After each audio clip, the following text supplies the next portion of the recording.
Anybody got time for doing nothing but listening to the Powell Movement?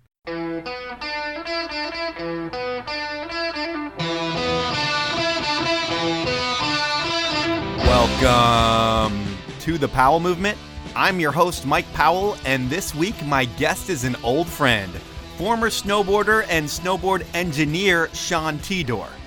Looking back in snowboarding, when the first Neo-Proto movie came out, Sean's part had him in line for snowboard success, but his pro career was cut short by some catastrophic knee injuries.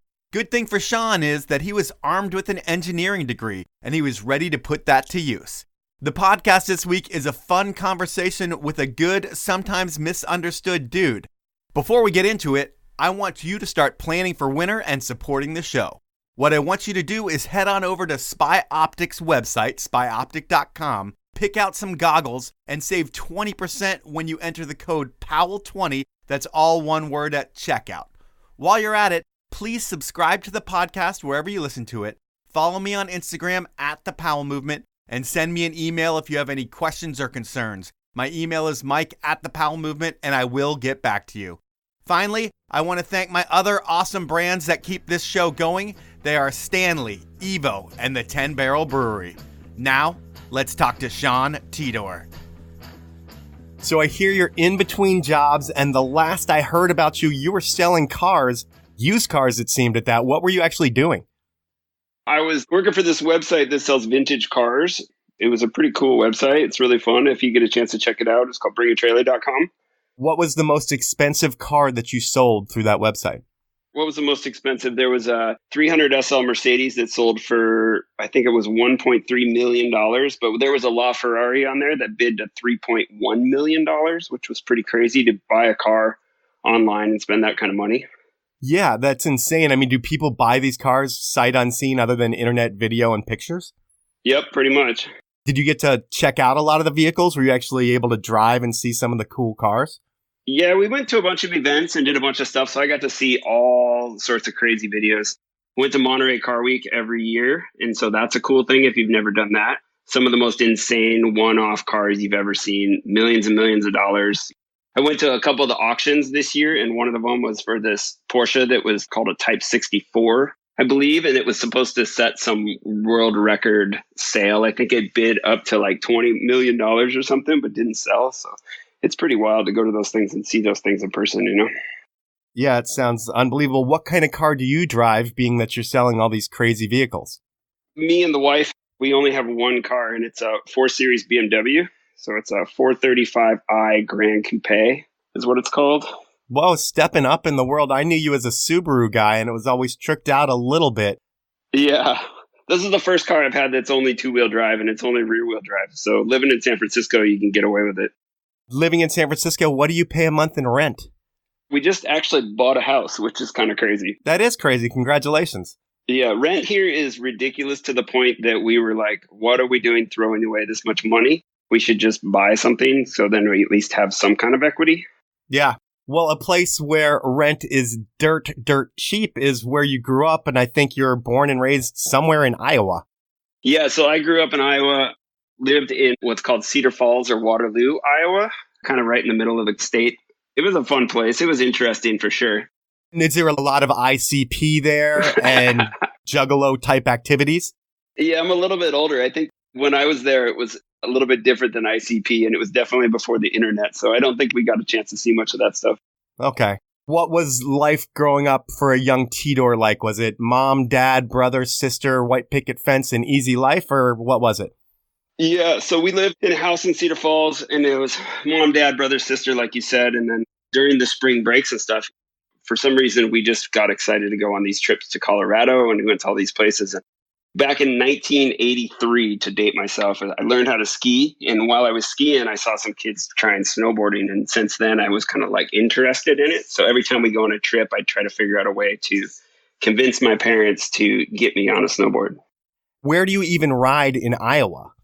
The closest place was in a little city called Dubuque, Iowa. We would go to this place called Sundown.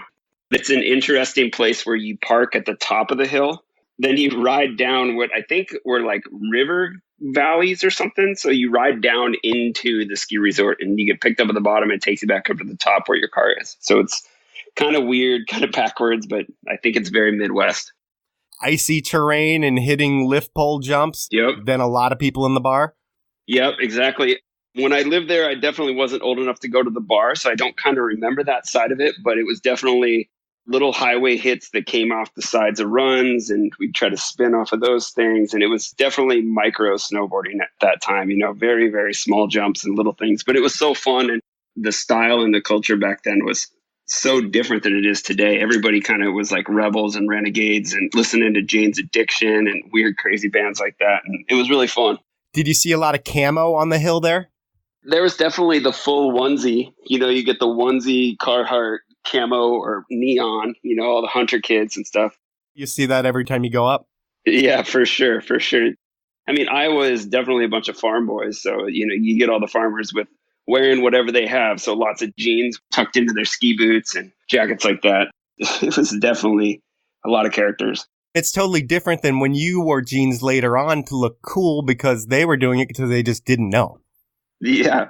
I mean, snowboarding, when we were doing it, as far as like trying to be professional snowboarders, was pretty funny because everybody felt like they had to kind of fit a certain image or a certain kind of, I don't know what it was, but we all tried to stand out in our own different ways. And it was all kind of based on usually what music you listened to or what kind of stuff you were into like that. So yeah, I definitely fell into the jean rocker movement. Before we get into the jean rocker movement, do you go to high school in Iowa? I know you moved to Tahoe at one point, or Reno. Do you move to Reno first? So what I did was I was living in Iowa, and we started to go on these church trips. Like we would get on the church ski trip, and you'd go skiing and snowboarding. And it got to the point where I was in wrestling too, because if you live in Iowa, everybody just wrestles. That's kind of what they do. And so I was on the wrestling team. It's funny because my high school ended up being like state champs, and I was wrestling behind the kid who was like the state champ or whatever. But I never wanted to be in wrestling, and I always would skip out on meets or just kind of like miss out on stuff to go snowboarding. That's kind of how it got started. And then right when I graduated high school, my mom got transferred out to Reno, Nevada, and she's like, "You guys want to move to Reno?" And it was me and my brother and sister, and we're like, "Yeah, we're moving out there." Mount Rose was right there in Nevada, and all the Tahoe stuff was there, so we were really, really excited. And for me, it was like I was so in on snowboarding. That was kind of what I was into a lot, except in the summers. I fell back into like loving cars and racing cars and going to all these car races and stuff. But in the winter, it was always 100% snowboarding. So moving to Reno was kind of like a dream come true. So you were a full-on Grom for years in Iowa before you got to Reno? Yep. And then you get to Reno and it's got to be like you're a kid in a candy store where you've gone on these trips before when you're younger, but now the mountains are right there and they're the real mountains with a lot of badasses in them. Do you make friends with people in the mountains right away and go ride? Yeah, it was funny. I just would take the car and go to Mount Rose by myself, start to ride around. And I ended up meeting a group of kids. I can't remember their names, but they were like all Squaw Valley locals at the time. So I ended up meeting them. And I was like, "Hey, I've just moved here from the Midwest." And they were like, "Oh, cool, you can tag along." And I was the kid who thought I was good at snowboarding when I lived in the Midwest and then got out to Tahoe and realized I was really not good at all. But I was just trying to hang out with them because they were the cool kids and met those guys. And I think they ended up introducing me to more and more people. And, you slowly start to meet more and more people if you're really excited and into it, Yeah, and this is like late 90s. Are you in school at this point too at University of Nevada, Reno? Yeah, so I had just started going to mechanical engineering school at the University of Nevada, Reno. The reason I chose engineering was weird because I knew that I didn't have to take a foreign language, which I was like, "Oh, I don't have to take foreign language, so I'll go into engineering school," which doesn't make any sense if you think about it. I did that kind of because I was in my head thinking like, I want to design cars. I want to be in the car world as an engineer. And so that's kind of one of the other reasons I jumped into doing that. Are you doing it full time? Are you taking winters off and taking classes in the summer? What's your program like? The first 3 years was full time. My schedule was crazy. Like I would go to classes and then as soon as I got done with my last class, I would drive up to Boreal, which was about 45 minutes away. And I'd snowboard all afternoon and then snowboard at night because they'd have night snowboarding. And then I would just do that back and forth. I would drive so much in my car and that's how I got into it so much. And going to Boreal, I met a ton of people. A lot of the same people that are my friends from Tahoe today too, which was pretty funny. But I was working at a restaurant called Chili's as a waiter. And that's how I made my money. But it was also cool because I could take any time off I wanted. And in my head, I'm like, ooh, I want to be a professional snowboarder or something. So it's like, what takes the priority? I mean, obviously school should take your priority, but I think snowboarding was just as much of a priority as school was for me at that time. And Chili's has great fajitas too, so you got to factor that in as well. The funny thing is, school takes you 7 years, but you do the first 3 years full time. So you stretch that last year over 4 years. Yep. At this point, it's right around when Form's getting started up. You're snowboarding a shit ton, getting a lot better with the dream of being pro. How do you get hooked up with the AM team at Form? Well, what happened is the local rep in the area was this guy named Dave Keggy and Doug Smith, and they were like the 32 reps and the ES reps. So I was getting flow from those guys for 32 boots. And then all of a sudden, Peter decided to start Forum, and they were also going to be the reps for Forum. Okay. And so I was like, hey, this sounds awesome. I really want to be on this new thing. I idolized Peter back in the day just because he was so good and had crazy style and stuff. So everybody wanted to be Peter. And when he found out that he was going to be behind this new company, I was like, I want to get on board really quick. So they got me one of the very first sample boards really, really, really early, which was awesome. I still have them to this day, like some crazy early prototypes from Forum. And someone even told me that I got a board, I guess, before JP even got a board, which was pretty wild. Yeah, that is pretty wild. When they launch, it's instant success. They're stacked. They have the Forum 8. And then they have this AM team, which you're a part of, which also has some amazing riders. Who's part of the AM crew? I felt like I was always kind of like the B-AM rider, but Bozung ended up being on the team. Zach Leach, I think, was on the team for a minute. Chris Duffasy, I don't know if he was pro at the time yet, but he was like one of the first AMs that came out. And then there were a bunch of other kids that I can't quite remember off the top of my head. I guess it's different when you get hooked up through the rep than getting hooked up from Peter himself. So I can see you feeling like a B guy. Yeah. How long were you on Forum? Well, the crazy part about that is that since I lived in Tahoe, Mack Dawg, he was part of the people that funded it in the beginning. So he was one of the main partners, and he lived in Truckee, which was right next to Boreal. So I did some big air contest at Boreal. Mike was there. He's like, hey, I see you're riding a board. Great job in the contest. If you want to come over, you can grab some more boards. And so I was pretty starstruck, if you think about it. Like Mack Dawg himself in the mid 90s, this was like before Simple Pleasure. Yeah. The first one came out and he's like, hey, come over to the house. I'm going to give you some snowboards. And I was like, just blown away, shocked. So that was the one part that kind of made me feel pretty good, I guess. And it was funny because I walked in there and Ingmar Bachmann was sitting on the couch and I'm like, this isn't real. Like kid from the Midwest getting snowboards from these guys. I was pretty shocked for sure. Sounds like you might even get an autograph. Yeah. It was before cell phones and pictures, because then you probably would have got a photo with them, Yeah, totally. Well, it's got to be rad to be a part of that as it's blowing up, too, because it becomes, over the next few years, one of the biggest things in snowboarding. You're associated with it. Do you get any trips with them, or do you film at all for any of the movies? I filmed a bit for the, True Life movie? Yeah. But, a bunch of the shots got cut out. But I went to a bunch of stuff up at Mount Hood, and I mainly just drove around the West Coast and went on a bunch of trips with them shooting stuff. Mount Hood was like a big one because we'd always go up to Mount Hood and hit some of the big crazy contraptions that Kurt Heine would make. That was pretty fun. There was one time when we were at Mount Hood Meadows and I felt pretty good and was landing a bunch of stuff in front of a bunch of the guys. I think they were pretty stoked on me after that. Speaking of Hood, that's something you do for like 8 years. You go to summer camp. Do you start as a digger? Yeah, so I started as a digger the year that the pipe dragon was first introduced, which was kind of crazy. Like these little 10-foot pipe dragons, and everyone's like, oh yeah, last year we were hand digging the pipes. So my first year was a digger was the first year that they implemented the pipe dragon. Because you wouldn't have been able to work that hard to dig that whole pipe. No, and it was funny because the very first time I went to Mount Hood, I didn't have a job. Because getting a job back then, it was the hardest thing to do. Like only select people got to work at High Cascade. And so what I did is I just went up there and I lived in the back of my pickup truck for 2 weeks. And a bunch of the people from Truckee were working at the camp. And so I just met the head digger, who at the time was this guy named Jeff Davis. This was before Tonino worked there. And I just ended up hiking up to the half pipe and just did dig to ride every day for 2 weeks straight, which was crazy. So I'd get up an hour before all the rest of the diggers and hike to the half pipe just so I could ride. So you wanted it, man. You wanted to be pro and you were going to do anything in your power to make that happen at that point. Yeah, I was dedicated to snowboarding. I loved it so much, and the people that I got to meet were amazing, and I was just having the time of my life, especially, coming from the Midwest. It's like all I wanted to do. When you eventually get to be a digger, the digging crew back then is scary. Scary. The Army of Darkness crew, everybody wears all black metal type of attitudes, and they're kind of mean. and protective of their rules all over the hill. Describe what that was like.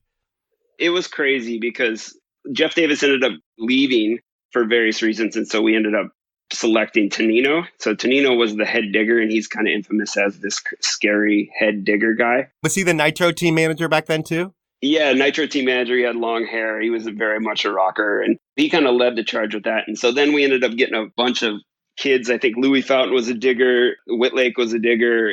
There was a bunch of us that were all diggers at the time. Chad Otterstrom, Kendall Welpton. And we just raged and had fun, and we kind of did whatever we wanted. And we had this old bus that one of the guys who was working there ended up painting up and putting skulls all over and stuff like that. So I think we pretty quickly became known as the Army of Darkness digger crew and kind of started to set that tone that I think still goes on today. I'm not sure, though. I'm not sure if the attitude is still up there like it was back when we were doing it. I heard it's been imitated often, but never quite duplicated like you guys did it. Knowing Tonino's the team manager at Nitro, is that how you transfer over from Forum to get on the Nitro team? Yeah, pretty much. I always liked the brand, and I always liked what they were doing. They were very much a heavy metal style snowboard company. And in my head, I was very much that guy. I always listened to Motley Crue and a bunch of butt rock. And back then, that's kind of what I was into. So having Tonino as the face and as the team manager, it just kind of made sense when Forum got to the point where it was so big and everybody was so cool. And it was really hard to like stand out in a group like that. So it's like, if you ever want to be a pro snowboarder, you can't really be a pro snowboarder with the Forum 8 is your competition in front of you. You know, it's like those dudes are the best of all. Yeah. To try to grow on that brand, it was really, really, really difficult. Well, the next growth for you really happens. You're on Nitro. And at this time, there's a lot of talk of 411 Video Magazine, which is huge in the skateboard world. There's big talk about them coming into snowboarding. Do you remember that when people were talking about it? Yeah, when that came out, we were all really excited because, you know, the 411 skate videos back when were what we all watched for inspiration. And, you know, having that same vibe and feel coming to snowboarding was something that we thought would be really cool and authentic. So it was something we definitely wanted to be a part of if it was possible. You end up with a profile in the third episode as an upcoming AM, the first huge media exposure for you. How does that come together? I think it came together, friends of friends, and somebody was a filmer, and somebody ended up being like, hey, I'm one of the filmers for the new 411. And they were looking for up and coming people to do a profile on, and I guess I just fit the part. I was rolling with a pretty fun crew, like which ended up becoming the Neo-Proto crew, but it was, you know, like Robbie Sell and Stephen Duke and Whitlake and a bunch of people like that. And we had a good little crew going. So I think we were becoming known as the Truckee crew. And so because of that, maybe that was some of the reason that we got lumped into being able to do that. Towards the end of that season, you end up blowing your knee. You're like 20 years old, and that has to be a huge bummer because I'm sure once 411 comes out, you're like, yes, this is huge for me. And then you get hurt. Yeah. So we would ride at Squaw Valley almost every night.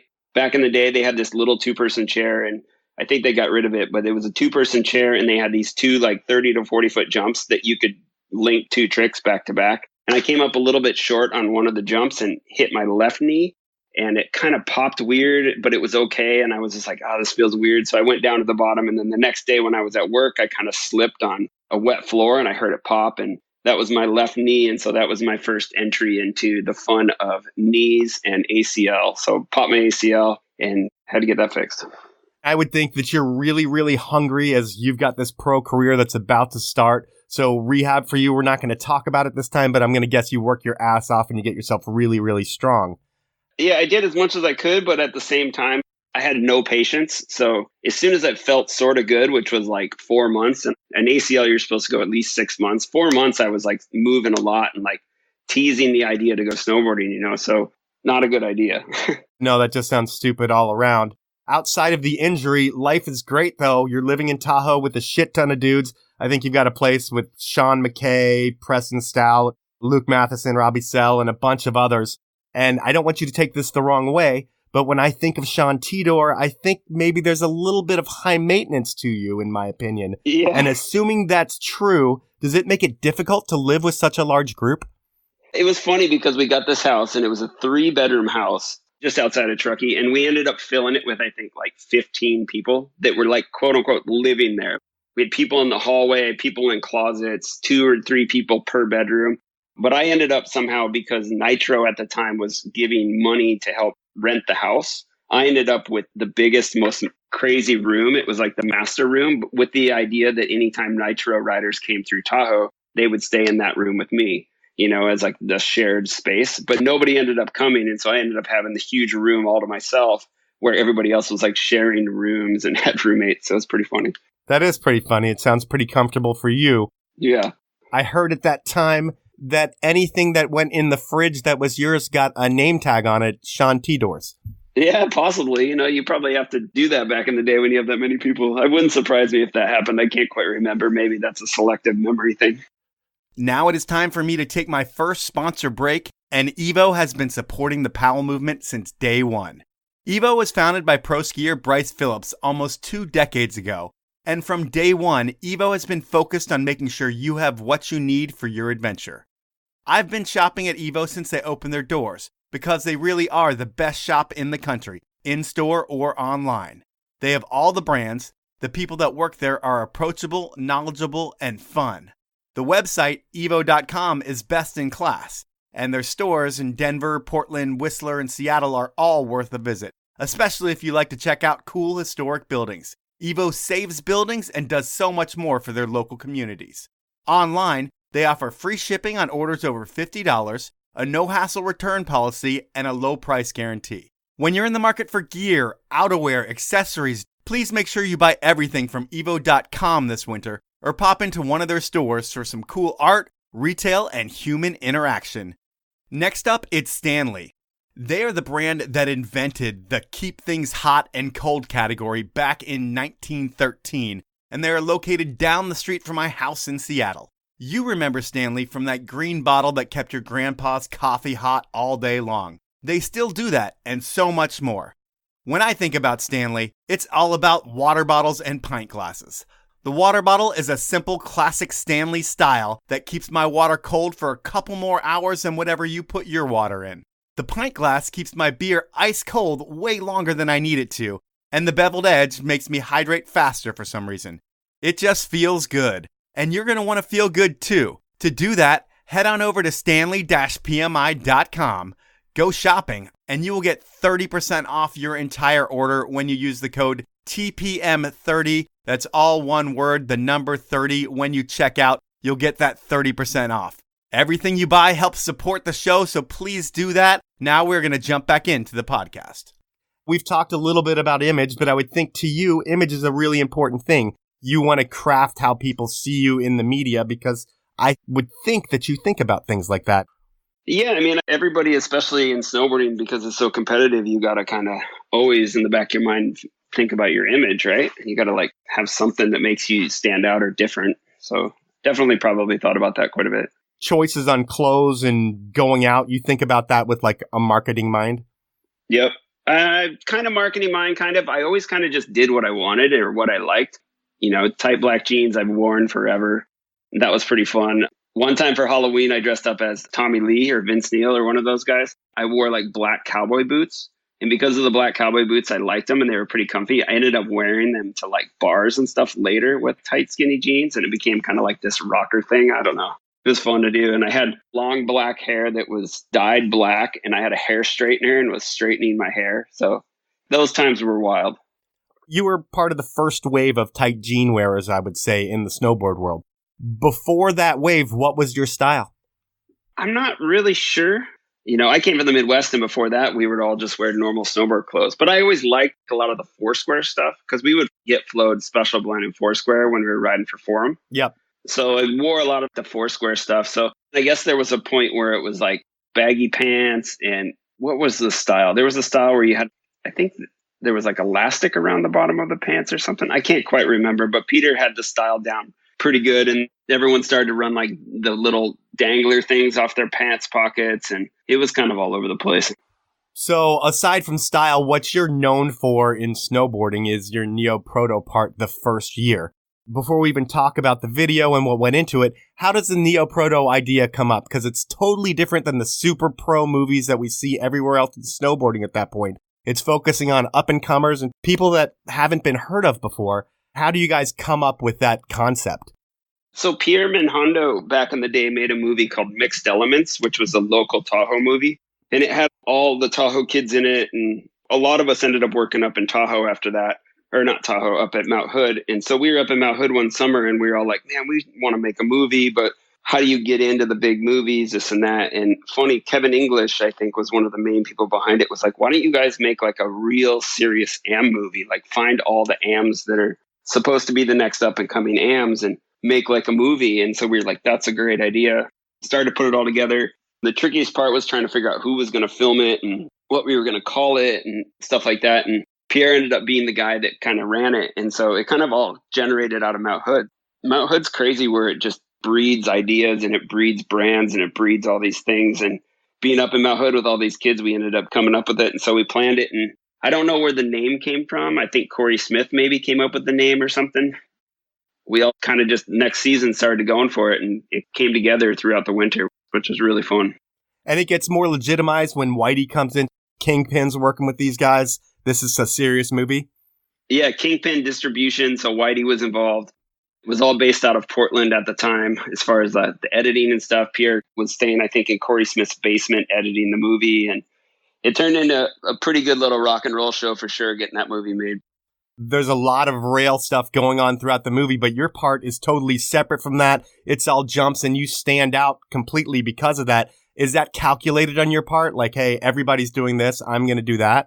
I was always a jump kid. I always liked hitting the jumps. I kind of hit some rails, but I was never like good at rails. I always wanted to try to find the biggest jump to hit and hit the big jumps. And so that's kind of where I fell into. And so once I fell into that, that was, I guess, my style was to hit big jumps, backcountry jumps and park jumps. So I don't know if it was meant to be, but it just kind of worked out. You know, at the time I was in that rock and roll phase or whatever. So I wanted it to be kind of a rock and rolly movie. I always looked up to like Lucas Huffman's video parts back when, which were really punk rock, and Scotty Whitlake had some punk rock parts. Yeah. I just wanted it to feel gnarly, I guess. I don't know.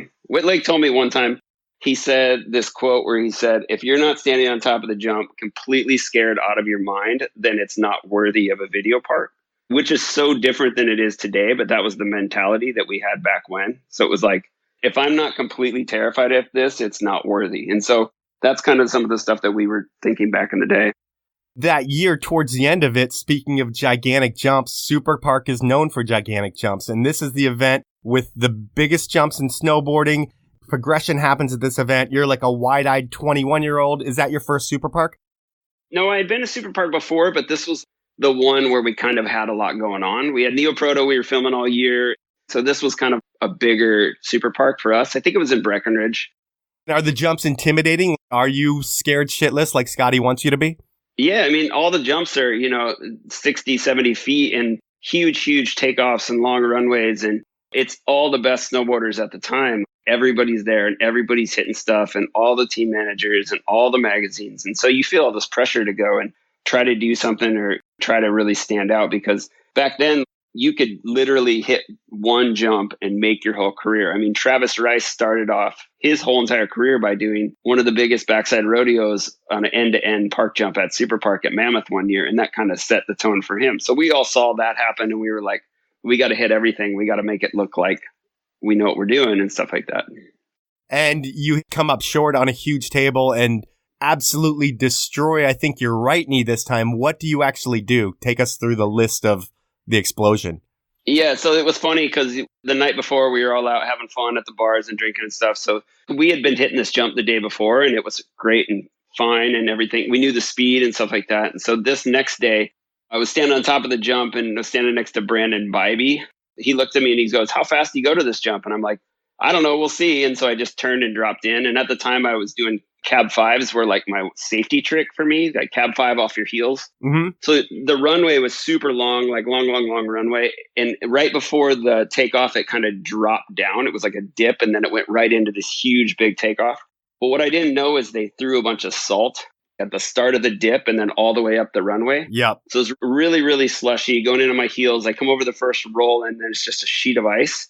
And so when you're on your heels, you don't really have a lot of edge hold. And so I went off the jump, literally did a switch frontside 90 off the takeoff. Huh. This was like pretty much like a 100-foot park jump. And I'm switched frontside 90 off the takeoff. Everybody thought I was trying to stop. It looked so crazy. Yeah. But then came up about 10 feet short. My right knee, like you said, which was my back knee, hit the top. It hit so hard, it pushed forward and tore my patella tendon. And then it spun all the way around and did ACL, MCL, PCL, smashed the outside corner of my femur. Literally, my whole entire knee completely exploded. I had to lift my leg out of my binding because everything from the knee down was just flopping around, because the patella is the lever that lifts your leg, the bottom part of your leg up, and that was gone. So it was just this dangling leg with muscle and skin around it, which was pretty gnarly at the time. It was the grossest feeling I've ever felt. Was the pain level just beyond 10? I don't know. I kind of went into shock, I think. So it was more like everything just went numb and it was weird. Okay. It wasn't like a painful thing. I feel like if you get burned, it hurts a lot more. But this was more just like, oh my God, what did I do? I was more in shock with the whole thing, which was crazy. So yeah, I guess when I hit it, my doctor told me that I was millimeters away from severing your femoral artery, which is the big one that runs through your leg. And if you sever that, you could either bleed to death or you could potentially lose your leg. Yeah. Luckily, I missed that, but I ended up with such a gnarly knee surgery. It was crazy. We're not going to talk about the recovery here either, but with everything that's about to happen, the movie's about to come out. You finished filming for it. It's probably in editing at this point. It gets released, and there might not be as much talk about it from the very get-go because the internet's not firing like it is today. But once premieres and DVDs start selling, people start talking about this movie, and you're the standout part, or at least one of the standout parts. So while you're rehabbing again, you know that people are looking to you as having a big future in snowboarding, and I'm sure you're really hungry again. Yeah, I was really excited. And back to the first knee surgery, they put your knee together and you start to do rehab and it goes pretty quick. And about 4 months in, I'm moving and walking and starting to feel sort of strong. And I'm like, this isn't bad. Everything's good. And in my head, I'm young. So I'm still, let's go. I want to go snowboarding again. I can't miss a year, miss the video part, because I knew we were going to do another Neo-Proto. So about 6 months in, I started snowboarding. Looking back on it, I probably should have taken a full year off. I mean, if anybody in basketball tears their patella tendon and they have the best doctors in the world, it's like a year-long thing. And I'm 6 months in going, all right, I can turn. This is great. Let's go snowboarding. But my knee was never healed and it was never right, mainly because the outside of the femur bone was chipped away so that the platform that your knee rests on wasn't super stable. It's like a cocktail table when one of the legs is too short. Yeah, probably. It's a little bit like that. Can you feel the momentum of your career building at the same time you're going through rehab? Are people calling you and more people wanting to sponsor you based on what you've done with Neo-Proto, that first movie? Yeah, there was a company called Iris. So I wrote writing for Iris. Transworld wanted to do a couple little articles. We wanted to do one that was called the Dirtbag Road Trip, where a bunch of us tried to live out of a backpack for a week that ended up imploding, which was really funny. It's a whole nother story. So yeah, things were happening and things were starting to move, but my knee just never felt right. And I knew it. And so I would try to go to these events and try to do these things. And I couldn't do what I wanted to do. It just didn't feel right. But I kept trying and I would hit jumps and I would do all the things that I could do. But after that knee injury, it never really worked the way I wanted it to. And after that one, you're going to power through it. You guys are going to film for Everyday Something. 10 months later, you're on snow, you overshoot a cliff, and boom, you do it again. Yeah, we were hitting this cliff in the Sonora backcountry. It was some 30 or some foot cliff, and I tried to spin off it and overshot it way too fast and went way too far. Landed in a bomb hole and just smashed my knee again. Tore my ACL in the same knee that I'd done before. Smashed more of the bone. And then this time it actually hurt super bad. The pain was really, really bad. And I think it's because the bone was so damaged. Breaking the bone, it was huge bruise. I could barely even put weight on it.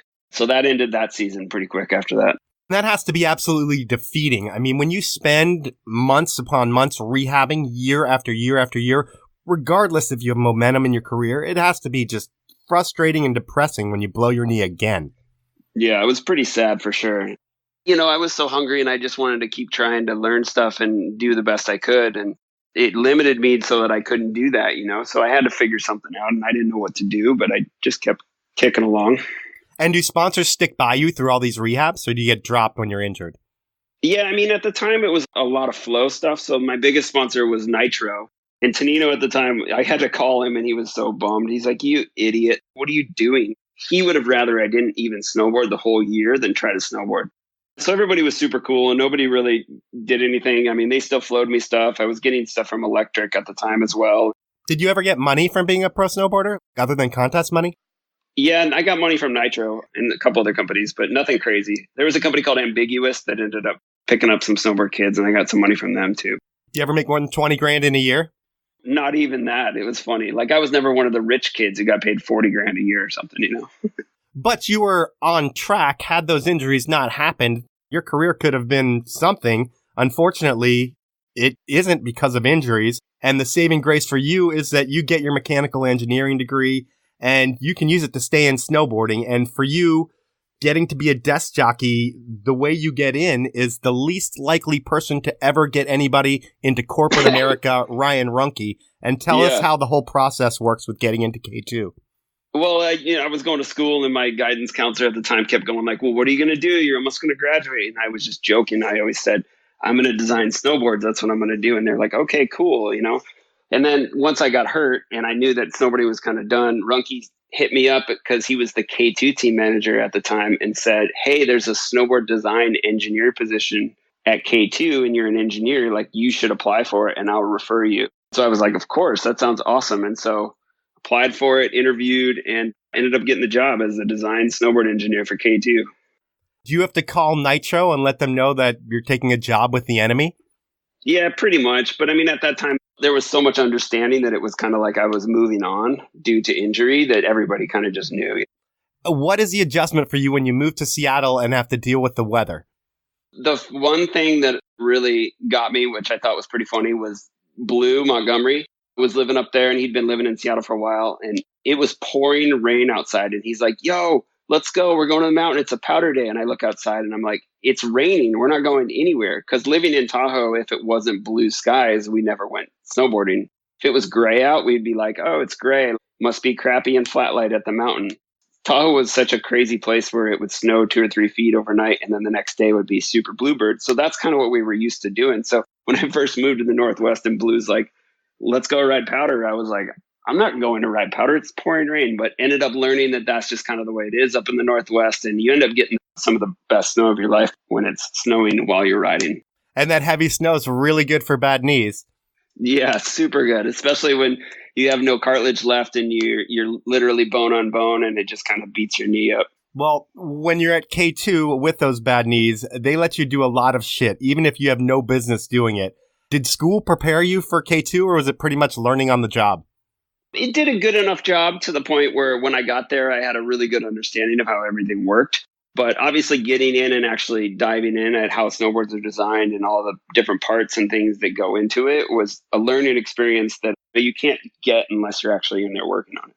What is your day like? Are you just spending hours in CAD and then maybe cutting molds if it's an exciting day? Yeah. So, I mean, the biggest thing that we did was just, like set the line. What are the boards we need to do? Like, I remember one of the first tasks I had to do was design a freestyle board because I was the kid that knew the freestyle side of it. The biggest advantage I have was that I was a snowboarder on a pretty high level. And then coming in as an engineer, I knew exactly like how a board worked versus maybe some of the other engineers, like they're snowboarders and they're good at snowboarding in an average sense, but to micro figure out how a board works or what things do, I felt like I had an advantage. I took the drawings and I took the engineering and I go ride them. And then from there, knowing how it felt, I could tweak the little things and having the connection between what I could do to actually make a board ride the right way. I don't know. It just really worked really well and it was fun to do. So I was always just tweaking shapes and tweaking boards and making prototypes and then going and riding them and just fine tuning them. You're also the cool engineer that could talk to the athletes and work with them to develop product. Were there any innovations over your time there that were totally athlete driven and not a K2 engineer derivative? Yeah, I mean, the Believer snowboard, which was one of the first ones we did that had a weird 3D textured top sheet. I think you were working there at the time and probably remember it. Yeah. Once we got that done, we started to bring them in and get their ideas for graphics and shapes. And since they were basically all my friends at the time, it was really fun to just actually say, let's design you your own pro model without it being a pro model. So we would just make prototypes and put custom graphics on them and things like that, which is really cool. It's time for me to take my last sponsor break, and the brand I want to talk about is Spy Optic. They're a brand that I'm so happy to have involved with the show because not only do they have an incredible collection of sunglasses, but it's time to think winter. and Spy has been supporting all things snow since they started 25 years ago. Now, they have rad signature collections, game-changing technologies. The Ace EC really is game-changing. 3 lenses built into one, it's future shit. And all their goggles have the Happy Lens, which really sets Spy apart from everyone else. And that's a big reason why you should be wearing Spy. The biggest reason to me that you should wear them is that Spy's goggles look better than everyone else's. I always think the other brands will catch up and fit and finish, but they don't. Spy's look better and you will look better wearing them. For listening to the podcast, I'm going to make it easier than ever for you to get a pair of Spy sunglasses or goggles. All you need to do is head over to spyoptic.com, do your shopping, and when you check out, you'll get 20% off when you enter the code TPM, the number 20, all one word, and you're done. You're supporting the show, and you're going to look better than you ever have before. My final sponsor is the 10 Barrel Brewery out of Bend, Oregon. They have been brewing my favorite Northwest beer since 2006, and they have a couple of new flavors that I'm going to tell you about. The first is Profuse Juice, a hazy IPA that kind of reminds me of Out of Office. It's got a great flavor and a percentage of sales benefit the Surfrider Foundation. The second beer, Smash, is a lighter wheat ale that I drank a ton of while I was in Bend. You can't go wrong with either of these beers, and they're great to drink outside. And 10 Barrel is all about drinking beer outside and supporting all things snow. You can find out a lot more about the company and the beer over at Fully Aligned. That's 10 Barrel's brand new podcast that lets you peek behind the curtain over at 10 Barrel. Next time you're at the store, buy some 10 Barrel and support the brand that really makes a difference in the sports we love, the 10 Barrel Brewery. Those are my sponsors. Now we are going to get back into the podcast. Did K2 ever make a marketing story out of the core rider who also went to school and is now building all the boards? I think they did. There were a few articles, maybe. I know some of the magazines wanted to do little pieces on me. I had a couple little write-ups and little videos about like doing stuff. We did one where we did like a whole video where we made the boards and then we went to Mount Hood and we tested the boards and it was a whole thing. So that was pretty fun. I think it's on the internet if you search for it. How often were you in China? 2 to 3 times a year we go to China. For what, a couple weeks at a time? Yeah, 2 weeks at a time, 2 full weeks. China was crazy. If you've never been to China, when we went to China, it was really, really rural too. Like all the roads were dirt roads and it was pretty crazy to see it develop so quickly from when we were there to where it was when I left K2, which was pretty wild. And what's the worst factory conditions that you've seen over there?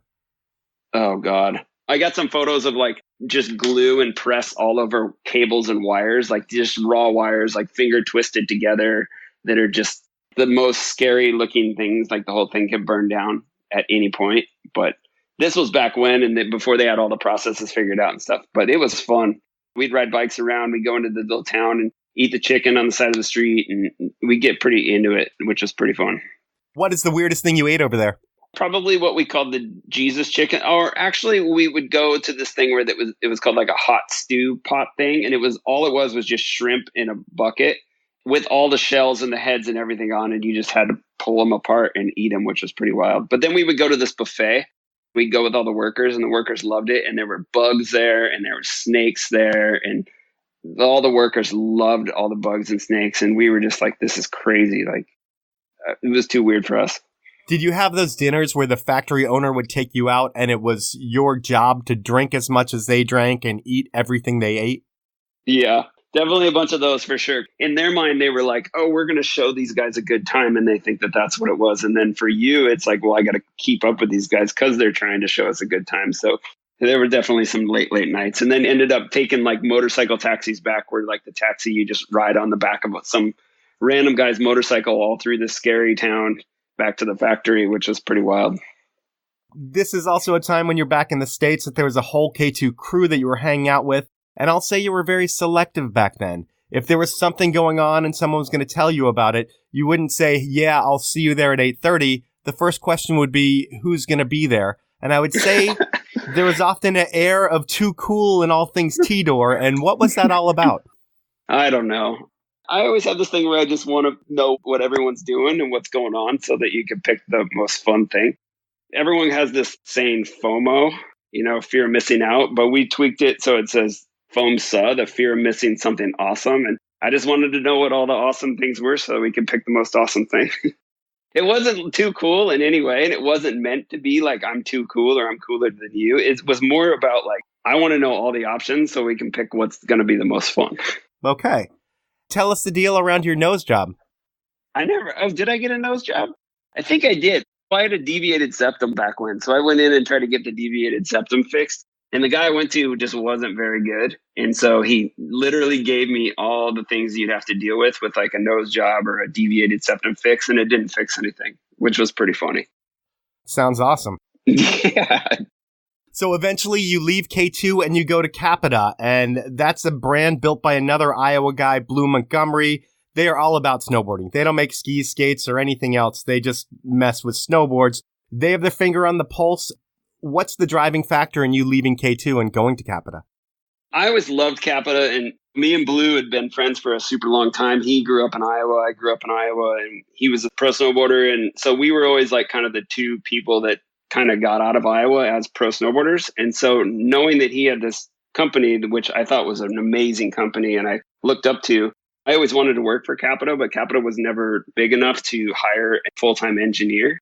So me and Blue had always talked like, someday maybe. But then they got to the point where they were just big enough where they brought me on as the snowboard engineer for half the time and then the marketing manager for half the time. So I was the Capita team manager, marketing manager, and the snowboard design engineer at the same time.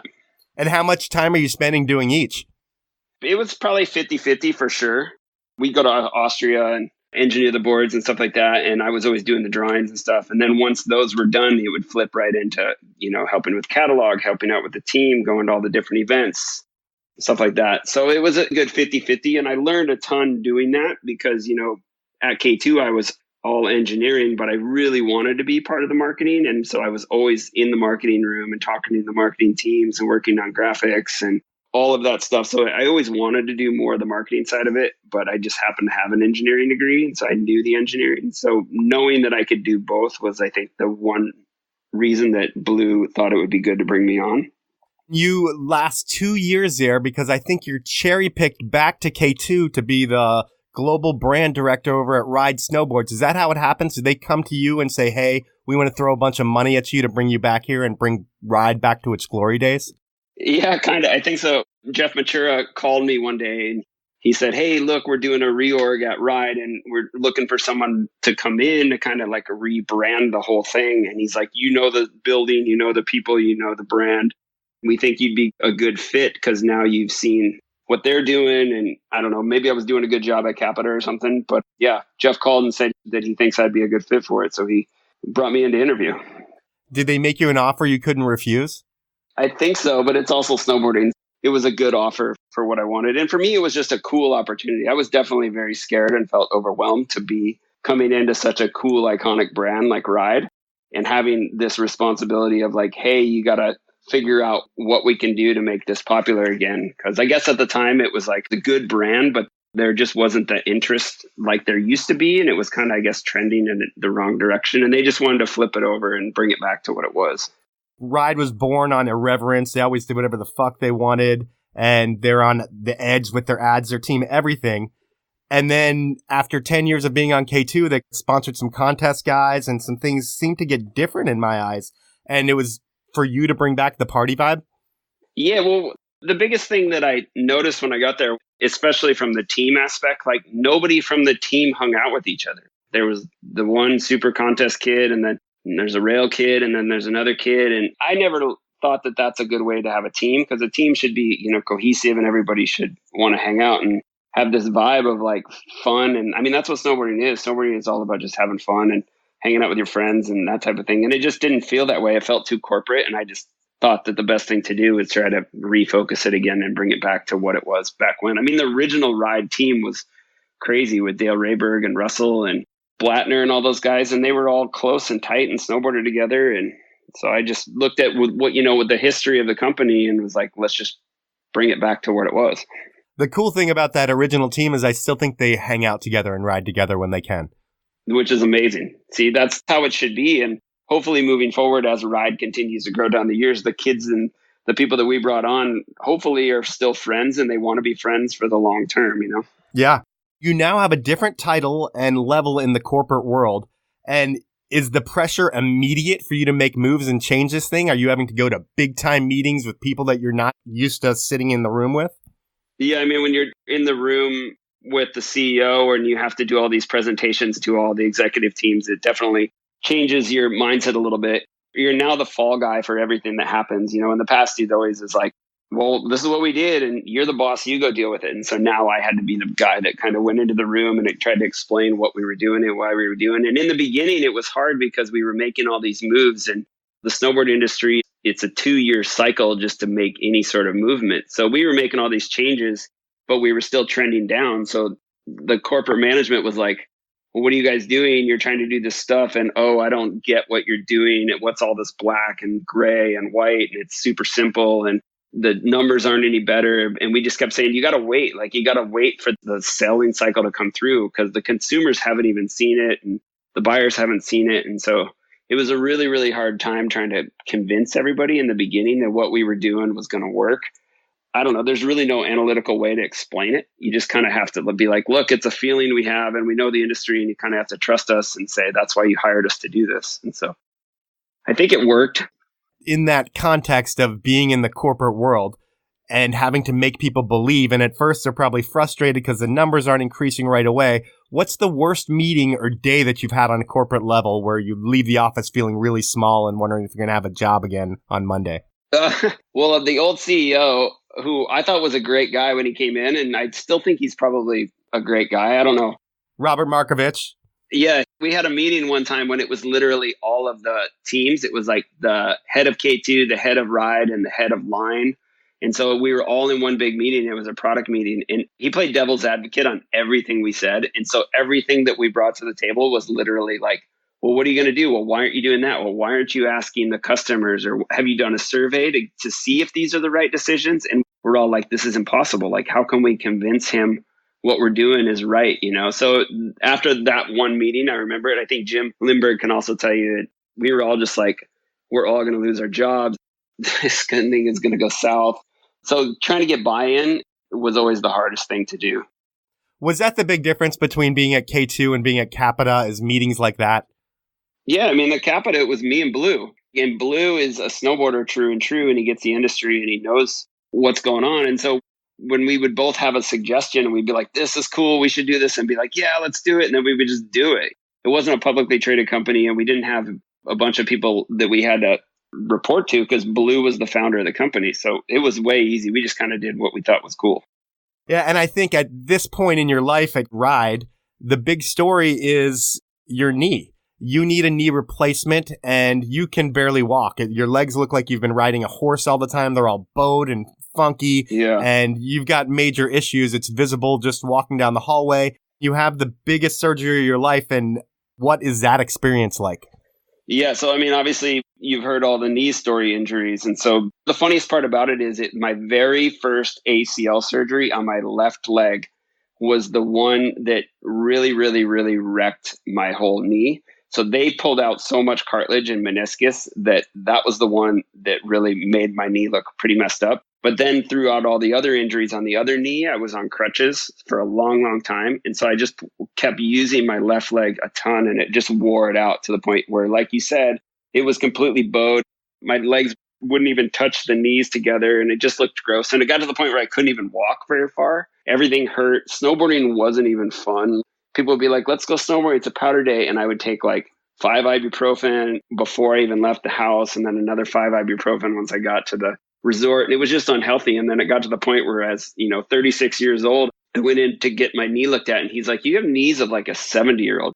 He's like, your knees are trash. He's like, you need a knee replacement right now. And it got to the point where I was just like, let's just do it. Because the doctor told me that I could still snowboard. I could still do stuff. The piece in the middle is a plastic piece that they can take out and put back. So I was like, let's go for it. And so it was a huge surgery, like you said, but it was hands down the best thing I ever did at that time. How does that change your life? Do you have to take medicine when you go to the dentist? Do you have to do a bunch of different things that normal people with normal knees don't have to do? Yeah, like for the first 5 years afterwards, you have to take antibiotics just because they think that, I don't know what it is, but your body, I guess, can reject foreign objects in your body. And I don't know how it correlates to going to the dentist. I guess it's like bleeding in your teeth or something. But they say you can get a really bad infection in your replacements. I don't understand it. So yeah, you had to take medicine to go to that. And then I can't go through metal detectors anymore. Every time I go to the airport, I have to go through the scanner. It's definitely a pain in the butt for sure. But like I said, the pain is gone. I can walk normal. I can do a bunch of stuff like that, which is what I need. And the funny part is, and this is the knee that I did not explode at Superpark. This is the other knee. Oh, wow. So now the right knee, which is the one I exploded at Superpark, is also trashed. And it's at the point where I have to get that one replaced here at some point. But since I smoked my ankle last year so bad, I was on crutches for almost a whole year, that my right leg is so strong that it overcompensates for the pain and I can live pretty normal. Well, glad to hear you're back to probably 60% of what you used to be. That's sad, but yeah, at least you're not in pain all the time anymore. How do the ride days end for you? Me, along with a big group of people that worked at K2 at the time, we're all laid off when Ride and K2 and K2 Sports got purchased. I think what they did is they wanted to knock a bunch of salaries and a bunch of top level people off the books to make the company look cheaper. Yep. Or something. I'm not sure exactly the reasoning, but there was a day that anybody who worked at K2 at the time will clearly remember where a bunch of us all got laid off. I think it was like 15 people, all VPs and directors, and it was crazy. It was a crazy, crazy day. But so we all just kind of got laid off, which is pretty funny. Did you see it coming at all, or was it just a total shocker? I think it was a total shocker. Like, we all thought other people would get laid off because we thought that what we were doing was this really good thing and people were excited about it. But it just all of a sudden happened. Robert and the CEO come in and he goes, "Hey, how's it going? This is going to be your last day." And it was like, great. And we all kind of laughed about it. And we all went and had drinks afterwards because there was, like I said, there was probably 10 of us that all got cut at the same time. Were you bitter for a while? Maybe a little bit, yeah. I mean, I think it's just nature that if you get laid off from a job, you hate the job. Yeah. You hate the brand and you just like, screw that, but I was definitely bitter for a while, but I knew the people that worked for Ride had nothing to do with it. And they were all still my friends. And it was the team that we had built together of good people. So I wanted it to be successful and I wanted to still see the vision through. And so having Tanner and Jim and Lauren and the crew there to kind of see it through, and they're still doing it today, makes everything a lot easier, Yeah. And it was kind of a blessing in disguise because my wife was working for Netflix at the time in San Francisco. So we were doing long distance. And so there was a chance for me just to be like, I got to move to San Francisco and I wanted to get out anyways. So this was the easy out. Well, Netflix sounds like a great easy out. After that, you go to the House of Powder. We're not going to talk about that at all. Yep. Then you go sell used cars. We already talked about that. Yep. What we are going to talk about next is something that I like to call inappropriate questions. Oh, no. Yeah. I connected with a friend of both of ours, Jared Garrison. Jared did snowboard graphics at K2 for a decade. Now he's the dude behind hitmachinecreative.com. And Jared did a pretty good job at the inappropriate questions, I feel like. So I am going to cue them up, and we are going to go ahead and go with question number 1 from Jared Garrison. After watching you spend more time trying to get out of work than it would take to actually do the work, do you ever sit back and wonder how much you could have accomplished in life? Yeah, I mean, the biggest thing for me is being organized and motivated. Like, if you can have something where you could be completely organized, I think you could get a ton done. But that's like one of the most frustrating things is having a brain that just is so scattered and all over the place that you sometimes can't focus. Okay. I think he was just saying that you procrastinate. I don't know if that's true or not. Yeah, maybe. I mean, I think everybody does a little bit. Okay. We will go with question number 2. When I first met you, you had long hair. Now you have short hair. You find it harder to straight iron your long hair or mousse up your short hair? I think that the straight ironing the long hair took a lot longer, and to get it right took a lot longer. So I'm going to go with the long hair was more difficult. And how long would it take you to get ready to go out with long hair when you're straightening it? Sometimes I just wouldn't wash my hair. So depending on if I had washed it or not, because if you don't wash it, then you can straighten it a lot quicker. But if you wash it, then it's like a huge curly mess and it takes a lot longer. I wouldn't know that. So how long? 30 minutes, 20 minutes? I don't know. It's been so long. Did you ever wear makeup? Never wore makeup. Okay. I will go with Jared's final inappropriate question. You were an AM on Forum. Did you have any duties to perform as an AM that maybe excited you more than others? Sunblock at Mount Hood? Anything like that? There's this one time where someone was like, can you put sunblock on my back? It wasn't any of the forum guys. It was another pro snowboarder, and I still get heat for it every once in a while. Jared had mentioned to me that part of just being a forum man was you had to put sunblock on Peter's back every day. No, I never have put sunblock on Peter's back. All right. Well, you had mentioned a couple minutes ago you wanted to share something else about K2 and developing snowboards, and I will give you that forum. Yeah, I mean, the coolest thing that I remember doing at K2, I remember you had mentioned what were some of the fun designs you got to work with, and I said the Believer and stuff like that. But one of the other cool things that I truly remember about being that engineer at snowboarding was there was a time when Shane McConkey came to the office, and he had these new pontoon skis, which were basically water skis, and they made a snow version, and we all thought that was so cool because you could ride powder, because back in the day, riding powder was the hardest thing to do. And so from an engineering and a riding standpoint, we were like, well, why not do this on a snowboard? It makes sense that you can bend it the wrong direction and hopefully be able to ride powder a lot easier. And it made sense because Ville was one of the riders at the time, and he came over and brought his brand new board and then his old board. And he's like, every time I hit powder jumps on my old board, I can land everything. But when I ride the new board, I can't ride anything. So we set them on the ground, and one had 8 mils of camber and one was dead flat. And so because of that, we started to develop the first gyrator board.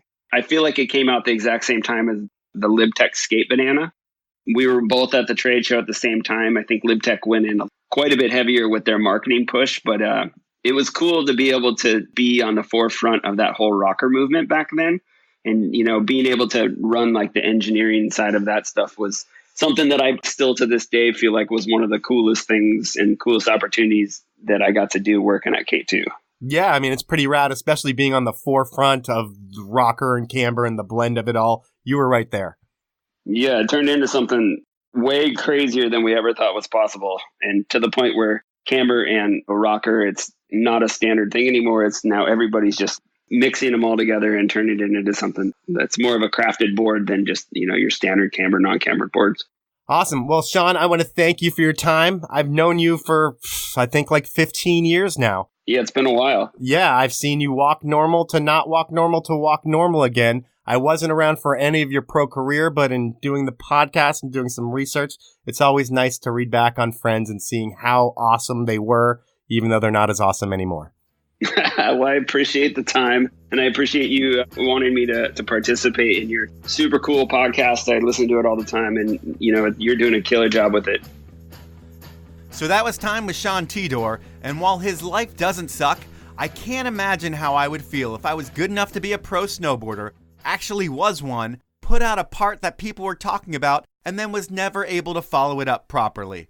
To be your best and have it taken away from you at 22 years old must have been something that was totally frustrating for Sean. At least he had that experience, because he did get to do some cool shit as an athlete. But really, Sean's legacy on a snowboard is going to be through the products that he created. It'll be interesting to see where Tedore ends up next. That's the podcast for this week. I want to thank you for listening, ask you to tell someone about the show this week, and rate or review me on whatever platform you listen to me on. Finally, I want to thank Evo, Stanley, Spy Optic, and the 10 Barrel Brewery for making the show happen. Have a great week, everyone.